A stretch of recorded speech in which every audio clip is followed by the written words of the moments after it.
Muchos creen que julio de 2025 será solo un mes más y que todo lo que se dice sobre ciencia y profecías es alarmismo.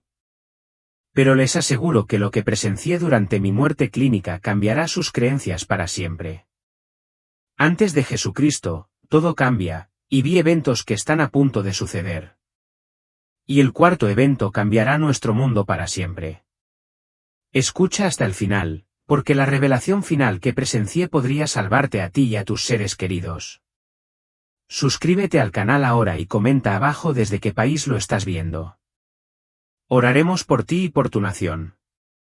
Durante casi 6 décadas, mi vida ha sido una vida de rutina y reverencia, oraciones matutinas a las 5, vísperas vespertinas al atardecer, y cada instante intermedio dedicado a servir al Señor mediante la contemplación silenciosa y el servicio humilde. Los muros de Santa Catina han sido mi mundo, y en él me sentía feliz. Nunca cuestioné las antiguas tradiciones, nunca dudé de la sabiduría de nuestros superiores, nunca imaginé que la misma institución a la que había dedicado mi vida pudiera albergar una oscuridad tan profunda que sacudiría mi fe hasta sus cimientos. A la hermana Bernardine y a mí nos pidieron que acompañáramos al cardenal Morrison a la Catedral de San Agustín para una ceremonia especial en honor a los santos patronos. Era un honor que rara vez se otorgaba a nuestro humilde convento, y nos preparamos con la solemnidad que requería tal ocasión. La catedral en sí era magnífica, con imponentes agujas que parecían perforar el cielo y vidrieras que pintaban patrones de arcoíris sobre los suelos de mármol. Todo parecía como debía ser, sagrado y puro, una casa digna de la presencia del Señor. Pero las apariencias, como pronto aprendería, pueden ser los engaños más peligrosos. Durante la ceremonia, vi al cardenal Morrison disculparse y desaparecer por una puerta lateral que daba a la sacristía. Algo en su actitud me pareció inusual, apresurada, casi sigilosa. Quizás era el Espíritu Santo que me inspiraba, o quizás simple curiosidad humana, pero me sentí atraído a seguirlo. La hermana Bernardine estaba en profunda oración, su atención completamente absorbida en el servicio, por lo que no se dio cuenta cuando me alejé silenciosamente de mi banco y me dirigí hacia esa misma puerta. La sacristía debería haber sido un lugar de preparación y reverencia, donde se guardan las vestimentas sagradas y donde los sacerdotes preparan sus corazones para los santos misterios. Lo que presencié, en cambio, fue una abominación tan vil, tan contraria a todo lo que creía sobre la santidad de la Iglesia, que incluso ahora me cuesta encontrar palabras para describir adecuadamente el horror. Hombres en altos cargos clericales cometían actos que harían sonrojar de vergüenza a los demonios del infierno. Objetos sagrados utilizados de maneras que blasfemaban su propósito mismo. Risas y burlas dirigidas a los santos misterios que estamos llamados a reverenciar. Me quedé paralizado en la puerta, incapaz de procesar lo que veían mis ojos. Esto no era posible. Eran hombres de Dios, siervos del Altísimo, guardianes de la sagrada tradición. Sin embargo, allí estaban, profanando todo lo que habían jurado proteger y honrar. Mi corazón latía con tanta fuerza que estaba seguro de que lo oirían y descubrirían mi presencia. Cuando por fin encontré la fuerza para moverme, para huir de aquella cámara de los horrores, mis piernas me traicionaron. No sé si fue por conmoción, intervención divina o simple fragilidad humana, pero mi pie se enganchó en el umbral y caí hacia adelante. Lo último que recuerdo fue el crujido agudo de mi cráneo contra el suelo de piedra. Y entonces todo se volvió negro. El dolor fue inmediato y abrumador, como un rayo que me partió la conciencia en dos. Pero lo que sucedió después superó todo lo que podría haber imaginado o preparado en todos mis años de estudio y contemplación religiosa. La oscuridad que me envolvió no era la oscuridad de la inconsciencia ni del sueño. Era más profunda, como estar suspendida en un vacío donde el tiempo y el espacio carecían de significado. Sin embargo, estaba consciente, más consciente que nunca en mi vida consciente. Cada pensamiento era nítido, cada sensación se magnificaba más allá de la experiencia humana normal. Sentí que me elevaban, no físicamente, sino espiritualmente, como si mi esencia misma fuera llamada por una voz que aún no podía oír, pero que de alguna manera reconocía. Entonces llegó la luz, No el intenso resplandor fluorescente de los pasillos del hospital ni el cálido parpadeo de las velas que también conocía de la capilla del convento. Era una luz viva, una luz que respiraba, una luz que me conocía más íntimamente que yo misma. Me abrazó sin quemarme, me iluminó sin cegarme. Y en su presencia, me sentí infinitamente pequeño e infinitamente amado. Y allí estaba, Jesús. No la figura apacible de las pinturas devocionales ni el Cristo sufriente del crucifijo, sino el Señor viviente en toda su gloria y majestad. Sus ojos albergaban profundidades que contenían toda la eternidad. Cuando me miró, sentí como si cada momento de mi vida, cada pensamiento, cada oración, cada duda, fuera visto y comprendido completamente. No había condenación en esa mirada, solo amor perfecto y profunda tristeza. Margarita, dijo, y su voz era como un trueno y un susurro a la vez, tan potente como para sacudir montañas, pero tan suave como para consolar a un niño asustado. ¿Has visto lo que me aflige? ¿Has presenciado cuánto se ha desviado mi esposa, la Iglesia, del camino que le propuse? Quería hablar, hacer 1000 preguntas, implorar comprensión, pero no me salían las palabras. Me sentí abrumado por su presencia, por la magnitud de lo que estaba viviendo, por el terrible peso de lo que había presenciado en aquella sacristía. No tengas miedo, continuó, leyendo mi corazón con la misma facilidad con la que se leen las palabras en una página. Lo que has visto es doloroso, pero necesario. La corrupción que presenciaste no me es oculta. Nada me es oculto. Los hombres que viste han olvidado que soy el mismo ayer, hoy y siempre. Han cambiado mi verdad por su propio placer, mi santidad por sus propios deseos. La escena a nuestro alrededor empezó a cambiar, y me encontré contemplando iglesias esparcidas por todo el mundo. Algunas brillaban con una cálida luz dorada que parecía emanar de sus propias paredes. Otras parecían tenues, grises, casi sin vida. Sentí esa arrogancia, esa negativa a ver las señales. La ciencia puede medir temblores, sí, pero no puede ver lo que yo vi. Esto no es solo un desastre natural a punto de ocurrir. Es el juicio de Dios, y está más cerca de lo que creemos. La visión cambió de nuevo y todo quedó en silencio. Demasiado silencio. Los sonidos del mundo, los terremotos de Alaska, el rugido del Rainier, los movimientos inquietos de Yellowstone, desaparecieron. Estaba solo, flotando en un vacío negro. Pero esta no era la cálida y apacible oscuridad, este silencio me pesaba, pesado, como el aire antes de un tornado. Mi corazón y mi alma latían con tanta fuerza que podía sentir su eco en el vacío infinito. Era el tipo de silencio que gritaba. Algo terrible estaba a punto de suceder. Debajo de mí, lo sentía, una tensión que crecía en lo profundo del suelo. Ni un sonido, ni una sacudida, sino una presión como la de un globo estirado hasta el punto de ruptura. Era insoportable, como si todo mi cuerpo temblara, esperando el estallido. Sabía sin lugar a dudas que este era el momento, nada podía detener lo que se avecinaba. Sentí una opresión en el pecho, no de dolor, sino de un miedo tan intenso que apenas podía respirar. Entonces allí estaba de nuevo, Jesús. Su presencia era un faro en la oscuridad. No dijo nada. Solo señaló. Ante mí apareció una señal brillante, reluciente de luz. Esta era la visión de la que él había hablado, la advertencia que debía llevar. Mi corazón se llenó de asombro, pero también de confusión y terror. Había sido elegido para verlo primero. Sin sirenas, sin temblores de advertencia, sin una última oportunidad de escapar, solo un destello cegador. Una luz verde azulada tan brillante que tuve que entrecerrar los ojos, a pesar de estar incorpóreo. Entonces, el sonido, no una explosión, sino un rugido. La tierra rugió. Un grito primitivo, estremecedor, rompió el silencio. Fue más fuerte que cualquier trueno o bomba que pudiera imaginar, sacudiendo el mismo espacio en el que flotaba, como si el universo mismo temblara. Vi la erupción de Yellowstone. La Tierra no solo se quebró, sino que se partió. Cientos de kilómetros de tierra se desgarraron como un monstruo arañando la piel del planeta. Una gigantesca columna de fuego y ceniza se elevó, devorando el cielo. Era una bestia arremolinada de lava roja fundida, ceniza negra y un extraño gas sulfuroso verde. No era solo un volcán despertando, estaba cobrando vida, consumiendo todo a su paso.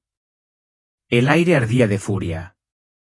La lava brotó a borbotones, un río de fuego que consumió el suelo. Los árboles ardieron al instante, convirtiéndose en cenizas. Las rocas se fundieron en charcos brillantes.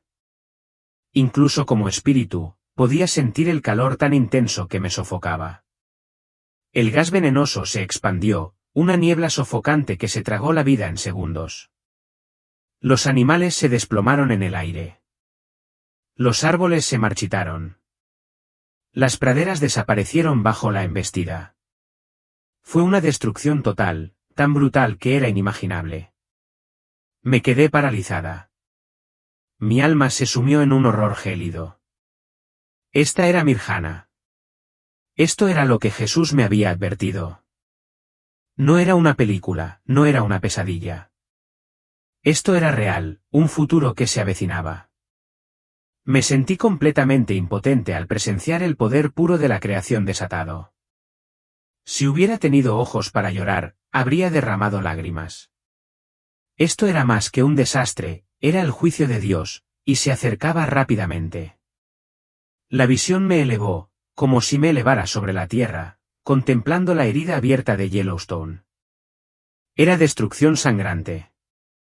Una monstruosa nube de ceniza, negra como la muerte, se extendía en todas direcciones, absorbiendo la luz.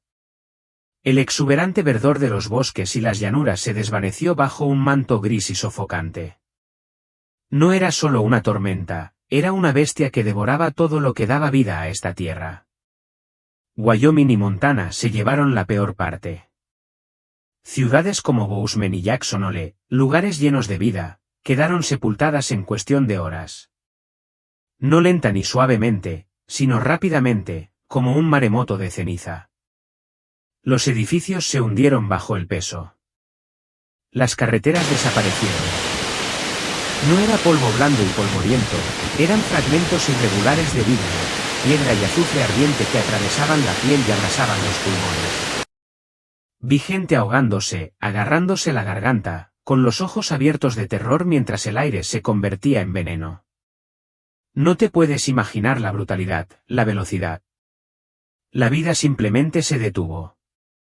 Entonces, Idaho Falls, se ahogó en la oscuridad.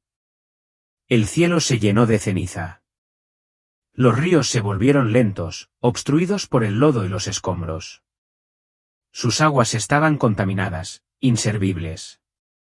Y entonces Colorado, mi hogar, Denver, mi vibrante ciudad, ahogada bajo un espeso manto gris. Incluso tan lejos de Yellowstone, la ceniza caía como una nieve cruel, cubriéndolo todo. Vi puentes derrumbarse, rascacielos ceder, su acero y cristal no podían con el peso de esta pesadilla. Me dolía el corazón al ver el lugar donde crié a mis hijos, paseé a mi perro y viví mi vida reducido a un páramo. No fue solo una visión, fue algo personal, y me destrozó. Incluso como alma, lo sentí. Respirar esa ceniza fue como tragar fragmentos de vidrio fundido. Me ardían los pulmones. Mi garganta se secó como un hueso. Cada respiración era una puñalada, un dolor abrasador tan intenso que no importaba que no tuviera cuerpo. Era como si la agonía de los moribundos se derramara en mí. Sentí su desesperación, su lucha por respirar el aire que no tenía. El mundo se derrumbaba. Los techos se derrumbaron con grietas repugnantes, incapaces de soportar el peso de la ceniza. Las carreteras se convirtieron en ríos de lodo gris. Autos intransitables quedaron abandonados, enterrados en minutos. Las estructuras metálicas se retorcieron en montones inútiles. Los cables eléctricos se rompieron, sumiéndolo todo en la oscuridad. Los teléfonos se apagaron, las radios en silencio. El único sonido era el inquietante silbido del viento entre las ruinas, como un fantasma que llora lo perdido. La vida misma se extinguió. Vi gente corriendo, con el rostro desencajado por el pánico, pero no había a dónde ir. La ceniza los cubría, obstruyendo pulmones, ropa, piel. Padres aferraban a sus hijos, gritando pidiendo ayuda que no llegaba. Niños intentaron alcanzar a sus madres, solo para desplomarse jadeando. El ganado cayó donde estaba. Campos de trigo verde se convirtieron en ceniza. Los árboles se marchitaron, sus hojas se enroscaron hasta convertirse en cascarones quebradizos. Ríos y lagos se volvieron negros, llenos de veneno, sin vida. Era como ver morir al mundo en tiempo real, una escena sacada de una película sobre el fin de los tiempos.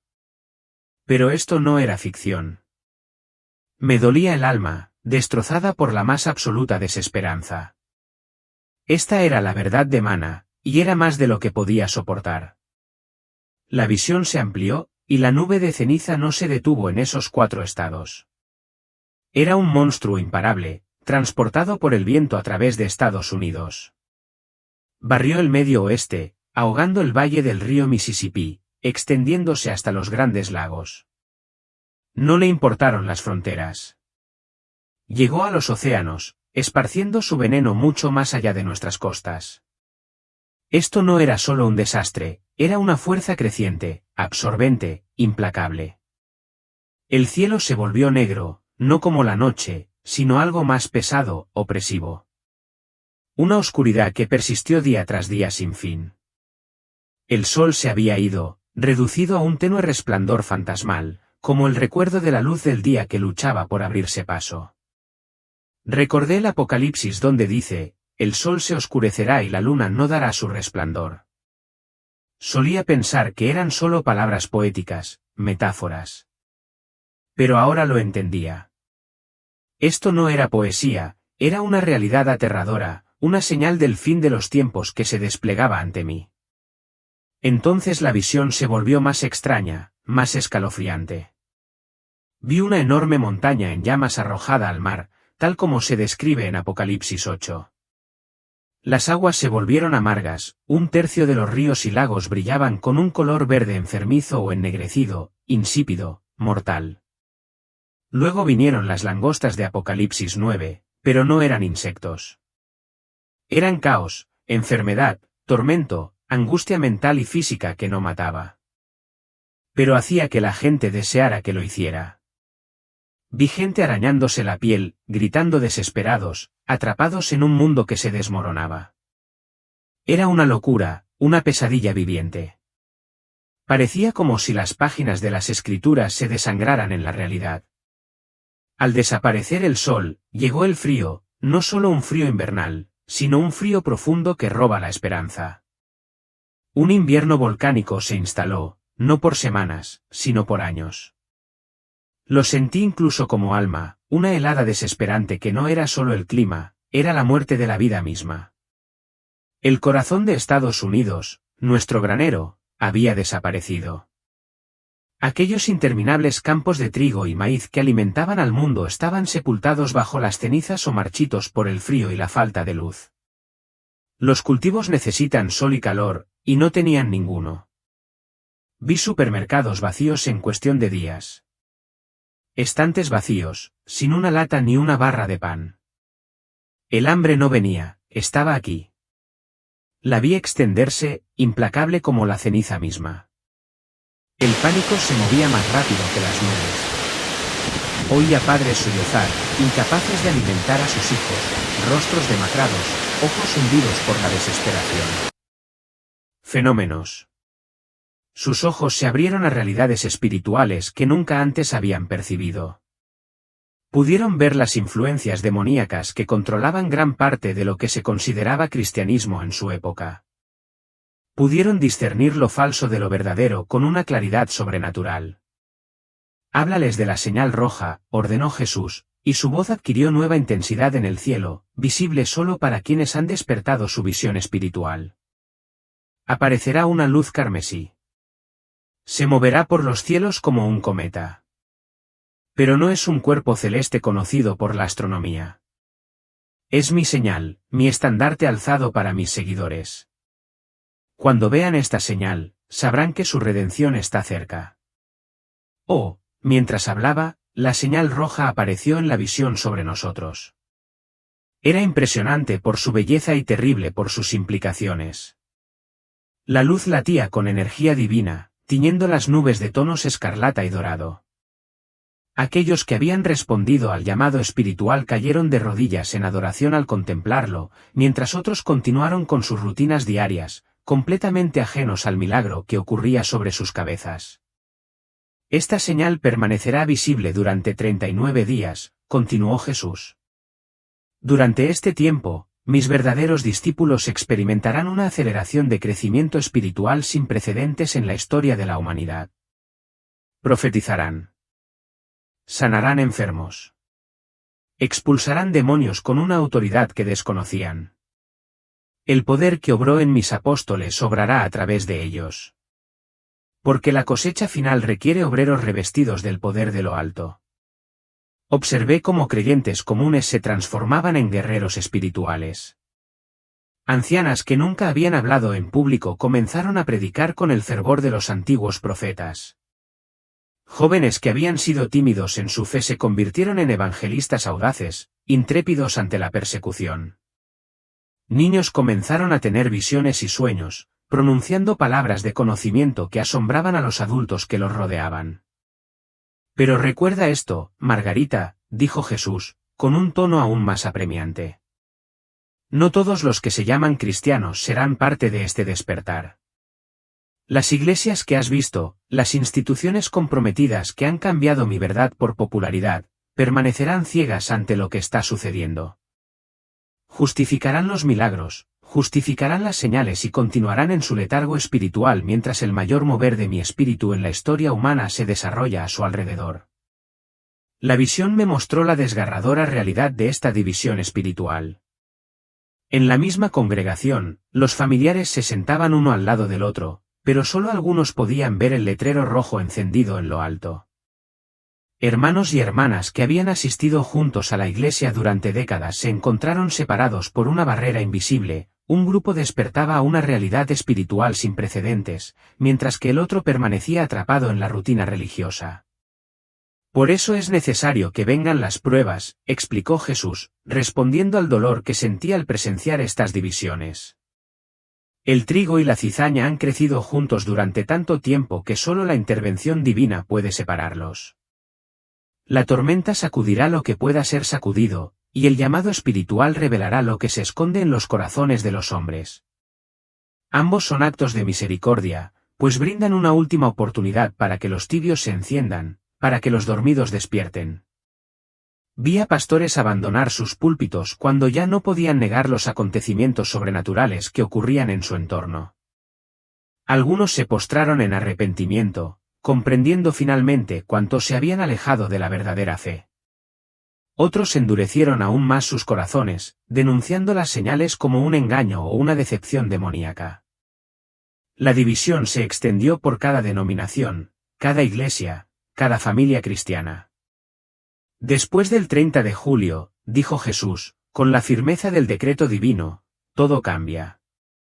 Las pruebas que les he mostrado habrán cumplido su propósito. La separación será completa. Quienes han respondido a mi llamado, quienes han visto la señal roja y han permitido que transforme sus corazones, estarán listos para lo que viene después. La atmósfera a nuestro alrededor cambió, llenándose de anticipación. Sentí que nos acercábamos al clímax de todo lo que me había mostrado, el propósito final detrás de todo el juicio y la misericordia, toda la prueba y el refinamiento. Lo que llaman el rapto, continuó Jesús, ocurrirá pocas semanas después de esa fecha. Pero entiendan esto claramente, no sucederá como a muchos se les ha enseñado. No todos los que han invocado mi nombre serán llevados. No todos los miembros de la Iglesia serán arrebatados.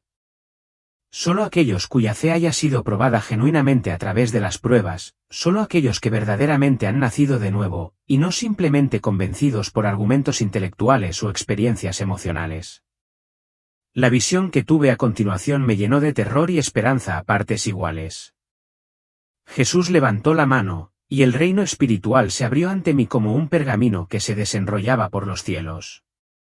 Vi la gran reunión, el momento en que sus fieles serían llamados a casa, y la escena no se parecía en nada a lo que los libros y películas populares habían retratado. No hubo una desaparición masiva que dejara al mundo preguntándose qué había sucedido. En cambio, presencié algo mucho más selectivo, mucho más deliberado.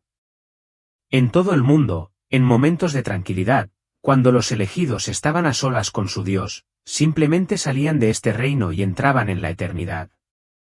Una abuela, arrodillada junto a su cama en oración, se desvaneció en un instante. Un granjero que trabajaba en su campo miró hacia arriba, al ver el letrero rojo que brillaba en lo alto, y fue trasladado al instante. Una joven madre que leía las escrituras a sus hijos sintió el llamado y respondió, dejando solo la persistente fragancia de rosas.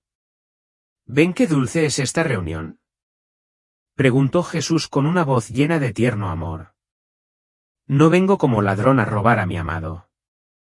Vengo como un novio que llama a su novia al banquete de bodas. Quienes me conocen de verdad reconocen mi voz y vienen con gusto, con alegría, sin miedo ni vacilación.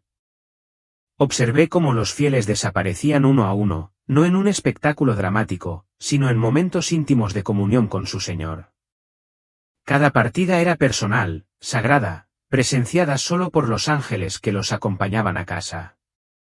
El mundo continuó con sus rutinas, en gran medida inconsciente de que la sal de la tierra se estaba retirando silenciosamente.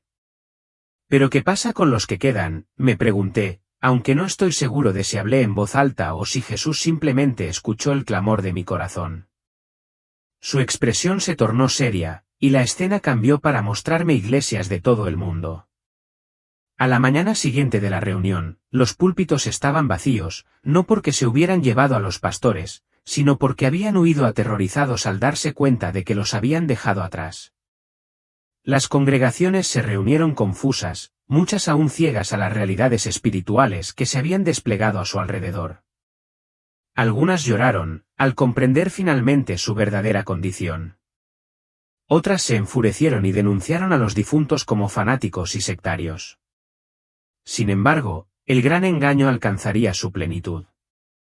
Entonces Jesús explicó, a los que queden se les dirá que los desaparecidos fueron secuestrados por extraterrestres o que se unieron a algún movimiento extremista y se escondieron. El enemigo ofrecerá explicaciones que satisfacen la mente natural, pero niegan la verdad sobrenatural.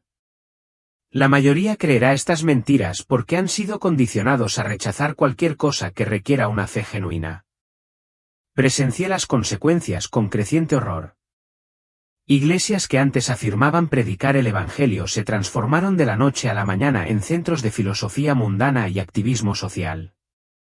Los pocos creyentes genuinos que quedaron enfrentaron la persecución de quienes los habían acompañado en las bancas durante años. Diáconos y ancianos se convirtieron en sus acusadores, alegando que quienes insistían en la verdad bíblica eran divisivos y peligrosos. Por eso las pruebas deben venir primero, continuó Jesús, con la voz cargada de un dolor divino. Son una advertencia final, una última oportunidad para que los tibios se apasionen, para que los dormidos despierten. Toda alma que invoque mi nombre con sincero arrepentimiento, incluso en la hora final, será salva.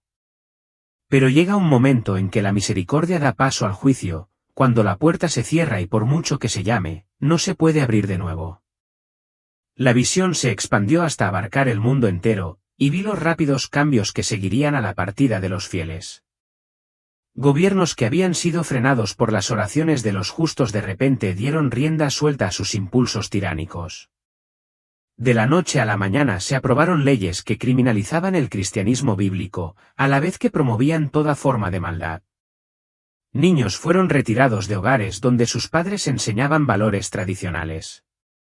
Pastores que se negaron a celebrar matrimonios entre personas del mismo sexo fueron encarcelados. La sola mención de Jesucristo se convirtió en motivo de ostracismo social y ruina económica. Y aún así, incluso en esta oscuridad, Jesús dijo, con un tono radiante de esperanza, mi luz no se extinguirá por completo. Habrá quienes despierten durante la tribulación, que vean el cumplimiento de la profecía y se vuelvan a mí con todo su corazón. Estos serán mis mártires, y su sangre clamará desde la tierra como testimonio contra la maldad de esa generación. Vi pequeños grupos de creyentes reunidos en secreto, leyendo Biblias desgastadas a la luz de las velas, compartiendo la comunión con el pan y el vino que encontraban. Llevaban las marcas del sufrimiento en sus rostros, pero sus ojos brillaban con una alegría que el mundo no podía comprender. Muchos eran jóvenes que habían crecido en iglesias comprometidas, pero que fueron despertados por los eventos sobrenaturales que presenciaron.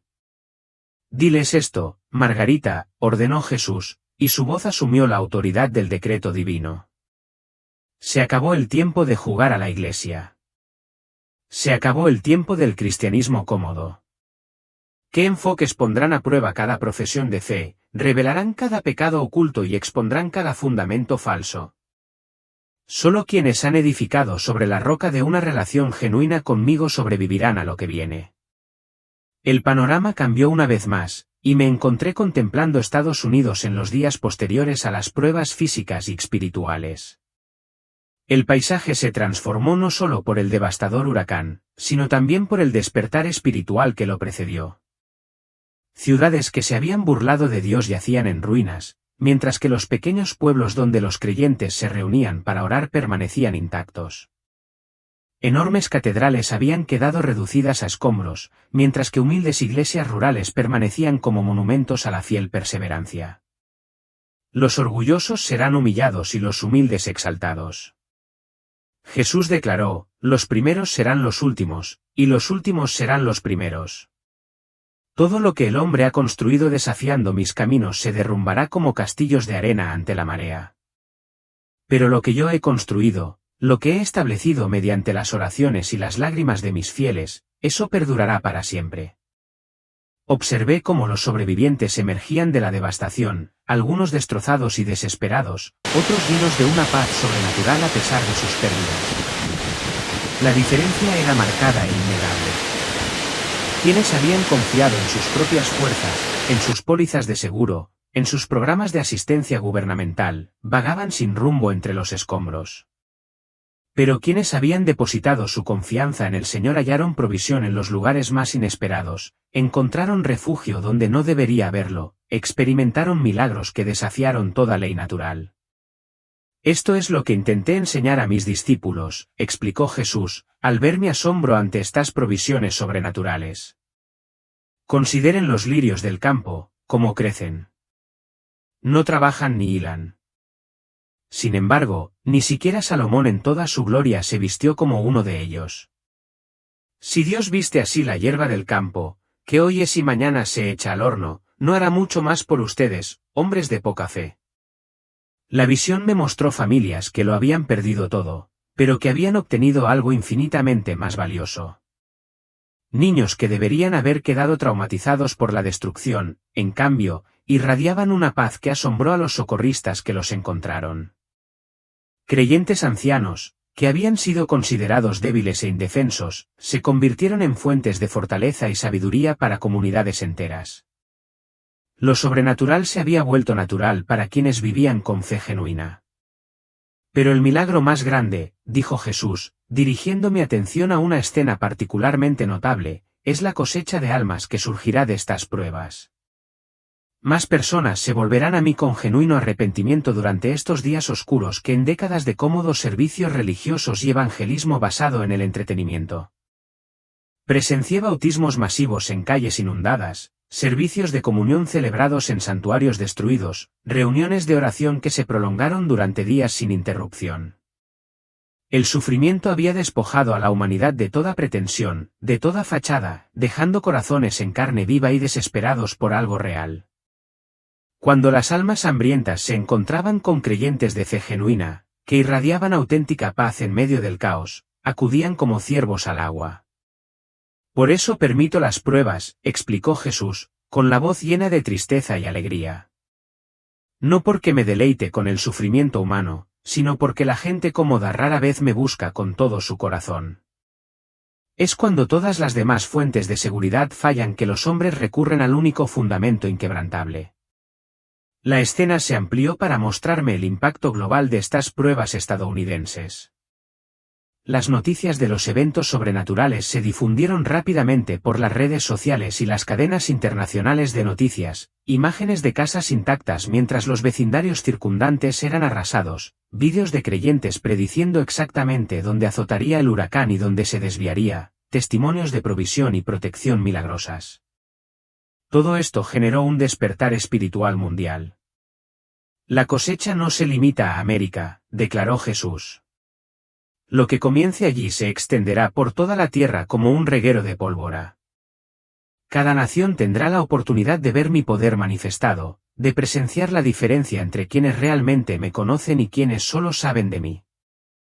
Observé cómo surgían patrones similares en todo el mundo. En algunos lugares, las pruebas se materializaron en un colapso económico, en otros, en desastres naturales o agitación política. Pero en todos los casos, se aplicaban los mismos principios espirituales. Quienes habían cimentado sus vidas sobre la base sólida de una fe genuina encontraron estabilidad sobrenatural, mientras que quienes habían confiado en sistemas mundanos descubrieron que sus cimientos eran de arena. La señal roja será visible globalmente, continuó Jesús, respondiendo a preguntas que aún no me había formulado. Todos sus habitantes, cada nación, cada tribu, cada lengua, tendrán la oportunidad de verla y responder. Algunos se burlarán de ella, llamándola histeria colectiva o fenómenos atmosféricos. Otros la reconocerán como mi señal y volverán sus corazones a casa. La visión me mostró la señal apareciendo en diferentes continentes, siempre visible para quienes habían abierto sus ojos espirituales, siempre invisible para quienes permanecían en un letargo espiritual. En África, los ancianos tribales que habían mantenido antiguas tradiciones de fe la vieron y comenzaron a profetizar con una precisión sin precedentes. En Asia, los miembros de iglesias clandestinas presenciaron la señal y se volvieron valientes en su proclamación del Evangelio a pesar del aumento de la persecución. En Europa, los cristianos nominales que habían estado sonámbulos en su fe despertaron repentinamente a realidades espirituales que nunca habían imaginado. 39 días, repitió Jesús, con su voz resonando con divina firmeza. Desde la primera aparición de la señal hasta la reunión de mis elegidos, 39 días de actividad espiritual sin precedentes, de milagros y prodigios, de profecía y revelación. 39 días para que cada alma tome su decisión final. Observé cómo se desarrollaba la cuenta regresiva como escenas de un drama divino. Cada día aumentaba la actividad sobrenatural entre los creyentes que habían despertado, sanidades que desafiaban la explicación médica, profecías cumplidas con asombrosa precisión, sueños y visiones que guiaban a los creyentes a un lugar seguro o los dirigían hacia quienes necesitaban ayuda. El don de lenguas facilitó la comunicación a través de las barreras lingüísticas a medida que el Evangelio se propagaba con una velocidad milagrosa. Sin embargo, simultáneamente, presencié el endurecimiento de los corazones de quienes se negaban a ver. Los líderes religiosos que habían cimentado sus carreras sobre falsas doctrinas se volvieron cada vez más violentos en su oposición a las manifestaciones sobrenaturales. Los funcionarios gubernamentales que habían promovido políticas impías se desesperaron por mantener el control mientras su autoridad era desafiada por la intervención divina. Los medios de comunicación que se habían burlado de la fe se esforzaron al máximo para ofrecer explicaciones naturalistas a sucesos evidentemente sobrenaturales. ¿Ves que la división se agudiza cada día?, preguntó Jesús, dirigiendo mi atención a la creciente polarización. No hay término medio en estos últimos días. Cada alma debe elegir a quién servir. Los tibios serán expulsados. Los indecisos se verán obligados a elegir un bando. La luz y la oscuridad ya no pueden coexistir. Los últimos días del periodo de 39 días fueron los más intensos. Observé cómo los creyentes despertados alcanzaban un nivel de madurez espiritual y poder que rivalizaba con el de la Iglesia apostólica. Avanzaban en perfecta unidad, guiados por el Espíritu con una precisión que asombró incluso a los ángeles. Ciudades enteras se transformaron al brillar la luz del cristianismo genuino sin concesiones ni disculpas. Y entonces Jesús dijo, con voz suave y llena de anticipación, la reunión. La escena ante mí se volvió indescriptiblemente hermosa. Uno a uno, en momentos de perfecta comunión con su Señor, los fieles simplemente descendieron de la tierra al cielo. No hubo drama, ni espectáculo, ni un escenario olvidado, solo encuentros íntimos entre el novio y su novia, cada partida tan personal y sagrada como una oración susurrada. Así ha sido siempre, explicó Jesús mientras observábamos la gentil transposición de su pueblo. No vengo como un rey conquistador en este momento, sino como un esposo amoroso que llama a su amado hogar. La conquista vendrá después, cuando regrese con ellos para establecer mi reino en la tierra. Pero esta reunión es puro amor, pura gracia, pura misericordia para quienes han permanecido fieles a través de las pruebas. Mientras la visión comenzaba a desvanecerse, Jesús se volvió hacia mí con ojos que cargaban con el peso de la eternidad. Margarita, se te han mostrado estas cosas no para asustarte, sino para prepararte, no para condenarte, sino para advertirte. El tiempo es más corto de lo que la mayoría cree.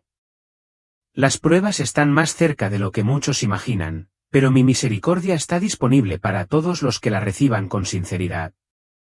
Sentí que me atraían de vuelta a mi cuerpo físico, de vuelta a la habitación del hospital donde mis hermanas esperaban ansiosamente noticias sobre mi condición. Pero antes de que la visión terminara por completo, Jesús pronunció una última palabra que se me quedó grabada a fuego, diles, ordenó, y su voz resonó a través de las dimensiones entre el cielo y la tierra, que soy el mismo ayer, hoy y siempre.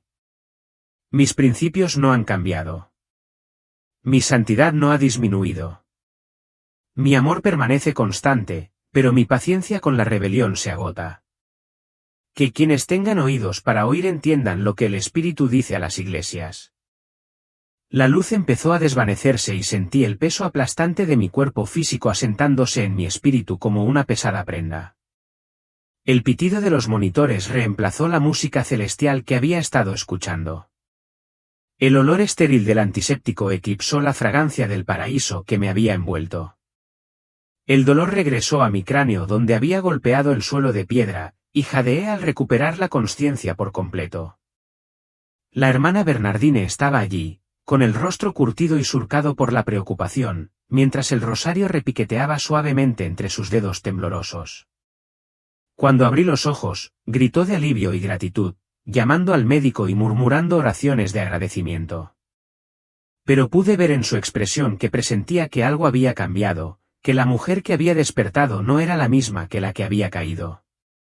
El médico dijo que había estado inconsciente durante casi 18 horas, pero me sentí como si hubiera vivido la eternidad. Mientras la hermana Bernardine me ayudaba a incorporarme en la cama del hospital, pude ver las preguntas que ardían en sus ojos. Me conocía desde hacía más de 3 décadas y percibía que algo profundo había ocurrido durante esas horas en que mi cuerpo yacía inmóvil. Hermana Margaret, susurró, mirando a su alrededor para asegurarse de que estuviéramos solas, ¿qué le pasó en esa catedral? El cardenal dijo que simplemente me desplomé. Pero su cara, hay algo diferente en su cara. Extendí la mano y me toqué la mejilla, sintiendo la misma piel curtida que había conocido durante 59 años, pero sabiendo que lo que había cambiado era invisible a los ojos humanos. El encuentro con Cristo había dejado una huella invisible en mi alma, un sello que separaría para siempre mi vida en un antes y un después. ¿Cómo podía explicarle a la querida Bernardine, pensé, que lo que sabíamos de nuestra fe estaba a punto de ser puesto a prueba de maneras que jamás imaginamos? Debo hablar con la Madre Superiora inmediatamente, dije, con la voz más fuerte de lo que esperaba. La urgencia que sentía era abrumadora, como un fuego que me quemaba en el pecho y exigía ser liberado. Lo que presencié, lo que me mostraron, no puede esperar ni un segundo más. Pero incluso mientras pronunciaba esas palabras, sabía el desafío que me aguardaba, como convencer a toda una vida de tradición religiosa de que la misma institución a la que habíamos servido se estaba desmoronando desde dentro.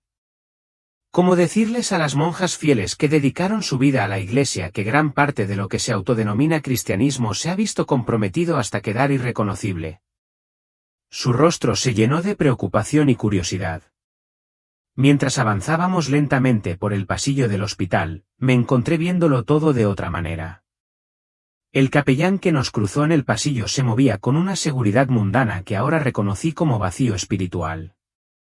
Las obras de arte religiosas en las paredes, que antes me reconfortaban, ahora me parecían vacías y sin vida, simples adornos sin el poder de transformar corazones.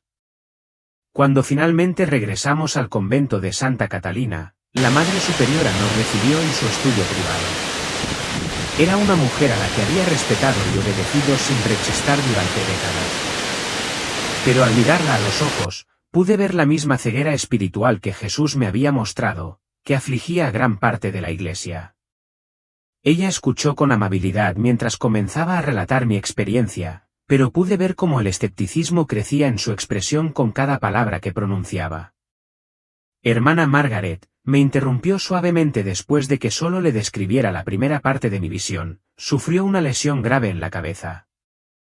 Los médicos explicaron que un traumatismo de este tipo puede causar alucinaciones vívidas que parecen completamente reales para el paciente. Lo que describe parece el resultado de una mente confusa que intenta dar sentido a la inconsciencia. Sus palabras me dolieron porque las esperaba. Sin embargo, también confirmaron lo que Jesús me había advertido, incluso a quienes dentro de la Iglesia se consideraban fieles les costaría aceptar la verdad de lo que se avecinaba.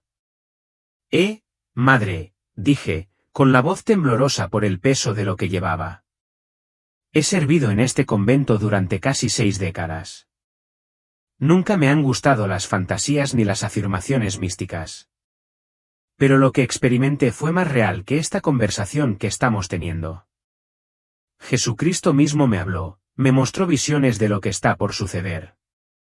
El Espíritu Santo me impulsa a compartir esta advertencia, ya sea que la reciba o la rechace. La sala quedó en silencio mientras la Madre Superiora observaba mi rostro. Pude verla debatirse entre su afecto natural por mí, como hermana de toda la vida, y su responsabilidad institucional de mantener el orden y la ortodoxia. Finalmente, habló con el tono mesurado de quien elige sus palabras con cuidado. Si de verdad crees haber recibido una revelación divina, dijo lentamente, debes comprender que tales afirmaciones requieren un cuidadoso discernimiento. No puedo permitir que difundas entre nuestras hermanas lo que podría ser una falsa profecía sin el debido examen de las autoridades eclesiásticas. Se me partió el corazón al darme cuenta de que incluso allí, en el lugar que había llamado hogar durante la mayor parte de mi vida, el mensaje que llevaba encontraría resistencia. Sin embargo, también recordé las palabras de Jesús sobre cuán pocos tendrían oídos para escuchar en estos últimos días.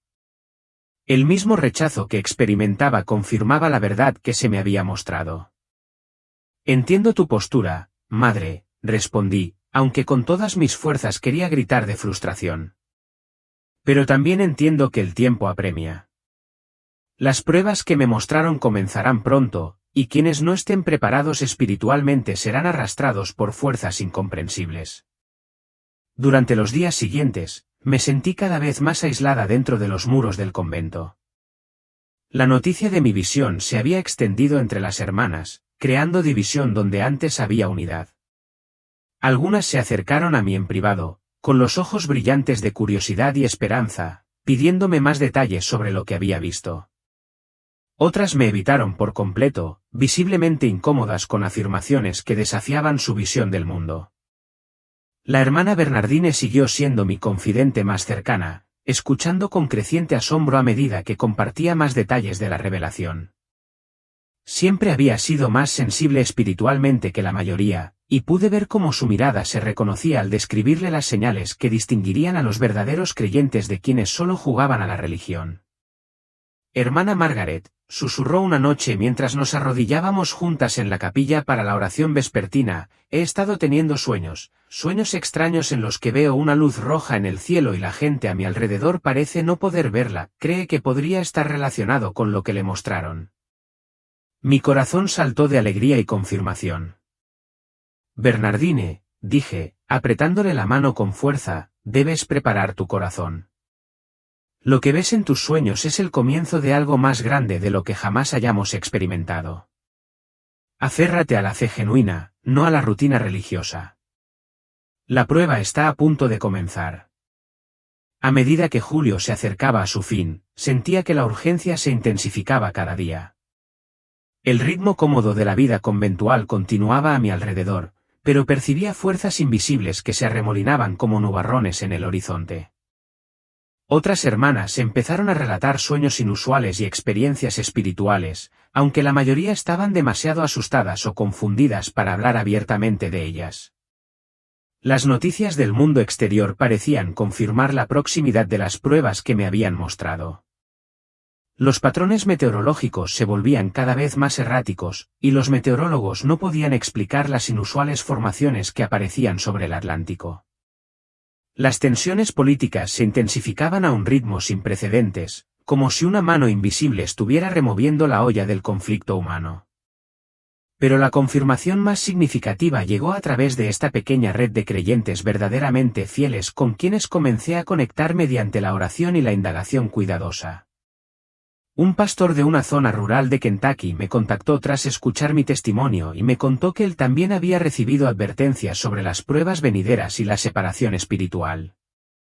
Una anciana de Montana me escribió para describirme visiones que coincidían perfectamente con lo que yo había visto. Lenta y silenciosamente, un remanente fue despertando a la realidad de lo que se avecinaba. Ahora, al compartir este testimonio con ustedes, lo hago con el pleno conocimiento de que muchos desestimarán estas palabras como los delirios de una monja anciana que sufrió una lesión en la cabeza. Pero también sé que quienes Dios ha preparado para escuchar reconocerán la verdad en lo que digo. Las señales están por todas partes para quienes tengan ojos para ver. La señal roja aparecerá pronto en los cielos, visible solo para aquellos cuyos corazones han sido verdaderamente despertados. El gran huracán azotará a América con fuerza sobrenatural, perdonando solo a quienes confían plenamente en el Señor. Y tras estas pruebas, ocurrirá la reunión final, llamando a casa a quienes han demostrado su fe genuina mediante la prueba. Te insto a que no esperes a que aparezcan estas señales para examinar tu propio corazón. Pregúntate honestamente, ¿tu fe se cimienta sobre la roca sólida de una relación genuina con Jesucristo o sobre la arena movediza de la tradición religiosa y la aceptación social? ¿Has nacido de nuevo verdaderamente por el Espíritu de Dios, o te convencen simplemente argumentos intelectuales y experiencias emocionales? La era del cristianismo cómodo está llegando a su fin. ¿Qué enfoques revelarán la verdadera condición de cada corazón que afirma conocer al Señor? Pero para quienes responden a su llamado con arrepentimiento y entrega genuinos, estas pruebas no representan juicio, sino misericordia, no destrucción, sino purificación, no un final, sino un glorioso comienzo. Gracias de corazón por acompañarnos hasta el final de este testimonio. Si aún estás aquí, significa que algo te conmovió profundamente. Ahora, te invitamos a dar un pequeño paso que puede tener un gran impacto. Deja un comentario diciéndonos desde dónde nos estás viendo para que podamos orar por tu país. Suscríbete al canal si aún no lo has hecho y activa la campanita de notificaciones para no perderte ninguna de las poderosas revelaciones que compartimos a diario. Y lo más importante, comparte este vídeo con al menos 3 personas que ames, amigos, familiares, hermanos y hermanas en la fe.